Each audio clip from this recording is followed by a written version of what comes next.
with us today. We are here with the amazing Matt McKee, and he's going to tell us a little bit about what he's involved with. He has a book, he has some other activities.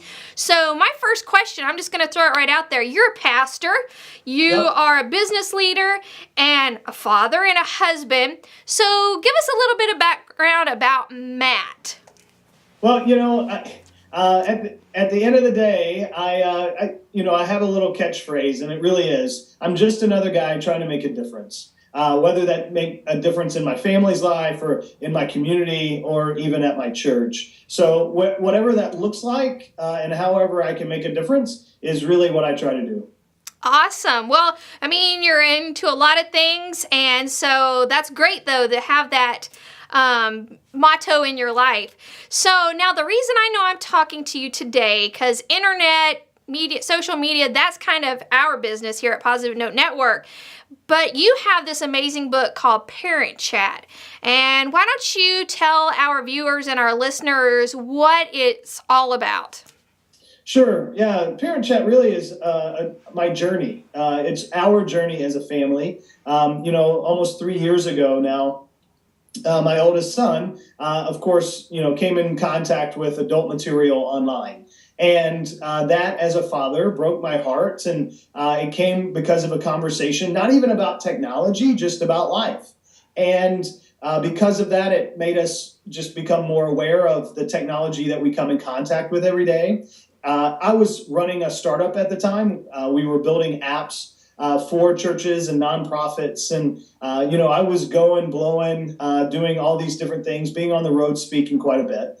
And even in that time, I thought I knew a lot about technology, but, it just made us really just re-examine why we were doing what we were doing as a family. And it made us realize some different things. One, that we were addicted to technology. So how do you how do you have a healthy relationship with technology? That's the reason behind the book. That's the reason, that I wrote it, and our journey, and just trying to give some very practical tips to parents on what to do, not only when your kids come in contact with adult material, but what happens, with social media and all these other things when we look at technology. Well, I like how you said learning to have a healthy relationship with the media, because you're right. I mean, it is facing us every day. Right now we're using technology to hold this interview. I know Facebook, Instagram, all these. So I don't want you to give too much of the book away, because I want our viewers to go and buy that book. But give us a little bit of maybe a small start on how we can start to become healthy media users in our families. Yeah, and really, one of the biggest things that I found out just throughout this journey is that parents and kids come to the table with different questions. Parents come as digital immigrants and kids come as digital natives. So the way they approach technology is totally different. Parents ask the question, what will technology do for me? They ask a time and money question, an effectiveness or efficiency question. So, at the end, they're looking at it and they're saying, will it help me save time, save money? Will it help me become more efficient? Mm-hmm. Kids, of course, don't ask that question. Like, that doesn't even enter their minds. It's not a efficiency thing. It's really more of an exploratory thing, which means their question is, what will it do? Not what will it do for me, just what will it do? Mm-hmm. So it's much more curious. It's much more, what can I explore in this piece of technology, in this app, in this connection? And because of that, parents and kids, they really do. They seem to miss. Mm-hmm. Once parents start asking the kid question, then they can actually give the kid a purpose behind technology. And that's really, at the end of the day, what we want to do. Well, that's very good. I like that. I never thought about that as the adults being the immigrants into something. So that's kind of cool. Now, I know you have the book. You can get it on your website, and where all else can you get? I know in the bookstores. You can go to parentchat.com, or you can find it on Amazon. You can actually walk into any Barnes & Noble and ask for it if it's not on the shelf. So it's all over the place, and I'm pretty excited about that. It's great. I mean, and parents of any age child needs to get this. I mean, whether they're young because they're going to start, they're exploring more every day. Yep.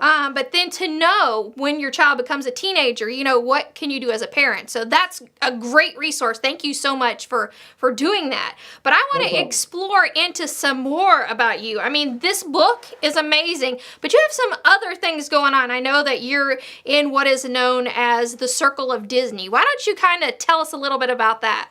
Yeah, so Circle with Disney is the technology product. So if parent chat is the conversation that you need to have as a family, I believe Circle with Disney is the technology product to help you have a better conversation. What that means is it's going to help you pause the internet. It's going to help you put bedtimes on the internet for different devices in your home. It's also going to filter content. It's also going to help you monitor what's going on in your network. And it does it very simply.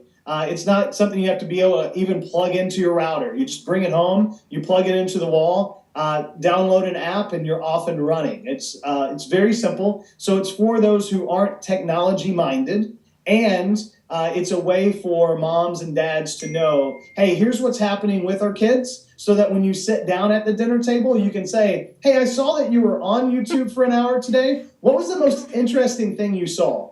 That's a better conversation than, hey, get off the internet. Because then you just have a fight. Yeah. But you can, set ground rules, set time limits, have things that you guys agree on as a family, both for the adults and the kids.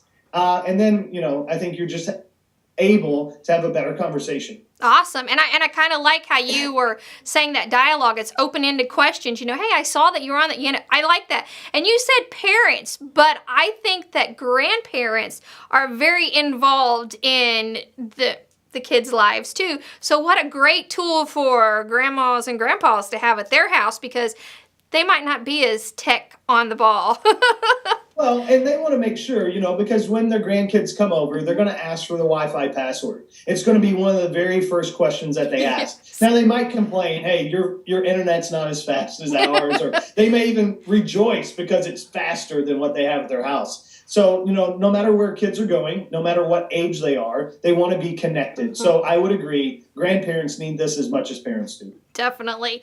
So, let's see. So there is an interesting question that I noticed on your question, the question guide, and because I love sales and I love great opportunities, so I saw buy one because I love to shop. So it says, talk about your buy one, get one strategy for apps for your kids' technology devices. Yep. So, and really this is a way to build trust. It's a way to build trust between parents and kids. And too often, here's what happens.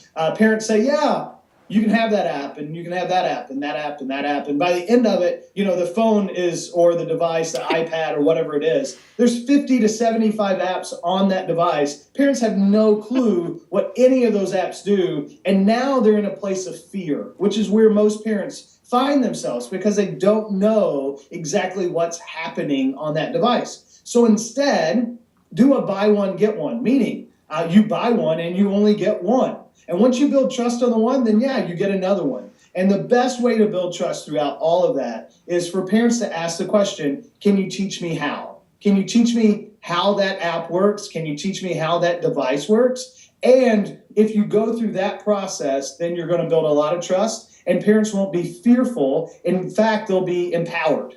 I like that. So I got a little overzealous, so I can't shop and buy one and get one. But I really like that because it's true. Even my daughter's college age, and she downloads a new app for something, and that's always my first thing. Well, how do you use it? Can I use it too? So that's great. Let's see. What are some pitfalls that as parents we need to look for? Maybe the communication is not open, but we notice some issues going, that we're kind of unsure. Give us some little tips on how we can be attentive to those pitfalls and how to address them.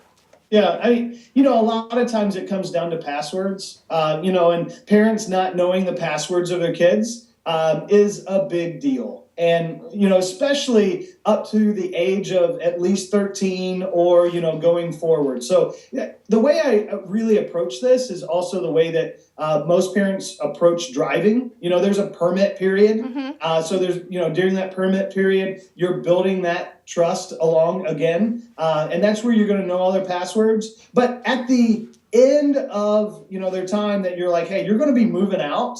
And we want you to have a healthy relationship. So that's when you get your license. So there's going to be a time that, we're going to, as a family, maybe even the parents go, hey, you're going to be able to see what I'm doing online. Now, you want to talk about reverse accountability. Like, that's kind of nuts. Yes. And I think it's even appropriate. So to say, look, you can say that, I'm not allowed to have technology at the dinner table. So one of the pitfalls that happens a lot for parents is they don't model what they're hoping to expect. So, that's another deal. You have to model it. And being in communication, not only about the passwords, but some other things, I think will really help. And it's not a bad thing. I mean, you're not saying, hey, I want to rule your life, because parents don't have time for that. But what they're saying is, I care about you. And that's what needs to be communicated. Awesome. And you're right, parents, we have issues with technology ourselves. I'm putting that phone down, just checking one last email. So totally agree that it could benefit parents as well. So tell us how people can reach out to you. I mean, are you on the speaker circuit? Do you speak? Because I know you're a pastor. So tell us, I was actually on staff at a church for more than 10 years, and it's been almost 7 now since I've been on staff at a church, but I'm on stage almost every week at North Point Community Church here in Alpharetta, Georgia. But I speak all over the nation.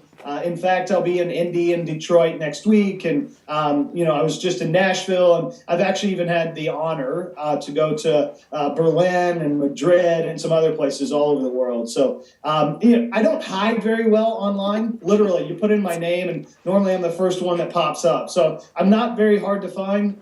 It's most of the time it is Matt McKee, MCKEE. That's Twitter. That's on Instagram. That's all over the place. So there you go. You can find me. So awesome. So church groups could connect with you. I think you'd be a great resource for schools, for, especially at the beginning of the school year. So our listeners, our viewers, they need to reach out to you.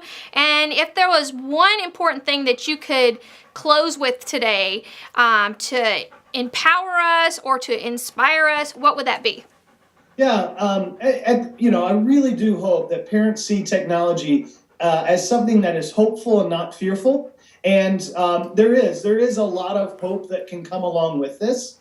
And don't be too scared. And the other principle truly is, just because technology is connected doesn't mean we have to be. So unplug every now and then. That's a great thing. It's a great thing to do. It also helps you reset. And just know this as well. The more we interact with screens, the more we crave real relationships. So as parents, as pastors, as individuals who care about our communities, we have the opportunity to step in and build real relationships. Awesome. Well, it has been a pleasure talking with you today. You have sure inspired me with some good tips and everything that I can go through, even though I have a college student. But thank you so much, Matt, and we look forward to sharing your information and hearing more from you in the future. Have a blessed day. Thanks, Joni. Bye-bye.